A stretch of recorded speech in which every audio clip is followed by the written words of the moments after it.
Those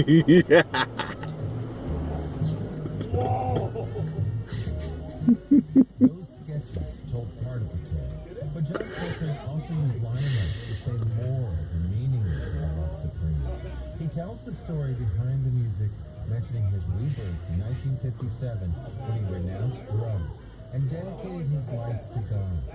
That same year, he apprenticed with the Loneliest Monk.